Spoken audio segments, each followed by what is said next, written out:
Laval, capitale de l'innovation. Du 22 au 26 mars, la ville de la Mayenne accueille le Laval Virtual, un salon européen où chercheurs et badauds découvrent les dernières nouveautés en matière de réalité virtuelle. Alors ce qu'il faut déjà savoir sur le domaine de la réalité virtuelle, la réalité augmentée, c'est que ce sont des technologies qui sont capables de répondre à tout type de besoins en termes d'usage. C'est utilisé dans de nombreux secteurs et dont notamment le domaine de la construction et de l'immobilier. À ce titre, le mastodonte de l'informatique, Microsoft, a fait le déplacement pour présenter son tout nouveau casque de réalité augmentée, l'HoloLens, un condensé de haute technologie vendu dans le commerce près de 3 000 €.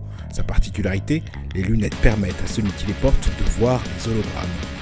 Alors, ce qu'on pourra faire, à la différence de la réalité virtuelle, où là je pourrais être complètement en mode immersif et me projeter dans l'appartement que je vais acheter, avec HoloLens c'est différent. Comme on tient compte des contraintes du monde réel, je pourrais utiliser HoloLens dans mon appartement, mais voir la tête que pourrait avoir mon appartement si je rajoute un mur ici ou si je change tel aménagement de telle pièce ou telle pièce. Donc on est plutôt sur ce type de scénario-là.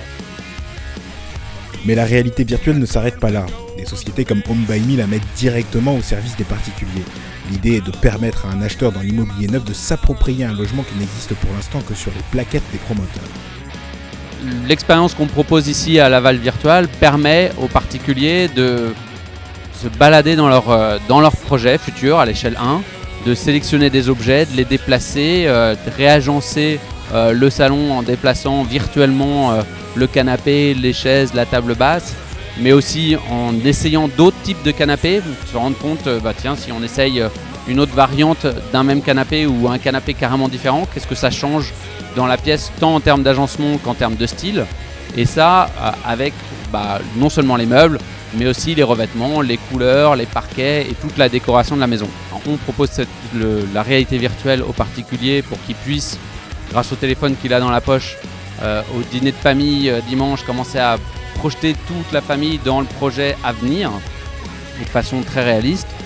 C'est aussi avec des dispositifs type HTC Vive des opportunités d'interagir avec ce projet futur et faire des choix d'agencement, des choix de meubles, des choix de décoration beaucoup plus poussés et surtout à l'échelle.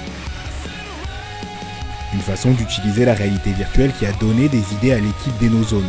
En profitant de la réalité augmentée et des maquettes interactives, ces développeurs proposent des scénarios d'aménagement dédiés aux personnes à mobilité réduite. Oui, on a développé un outil pour la MSA qui sert d'outil de prévention en fait, qui permet de montrer un logement typique des années 70 et les aménagements, les solutions d'aménagement par rapport aux situations de vieillissement et tous les handicaps qui sont liés, qui peuvent être visuels ou moteurs, qui font avec différentes étapes, soit le fait d'être déjà un peu moins mobile avec une canne ou aller vraiment vers le plus extrême, aller vers une chaise roulante par exemple. Là, la réalité virtuelle, elle nous aide dans le sens où on peut vraiment montrer aux gens, visualiser les modifications qu'il y a apportées et pas simplement en parler. Ça permet d'indiquer aussi tous les points d'attention et voir point par point la difficulté des travaux, éventuellement la lourdeur des travaux qui sont apportés ou justement les petites astuces qui peuvent être simplement mises en place qui ne coûtent pas beaucoup.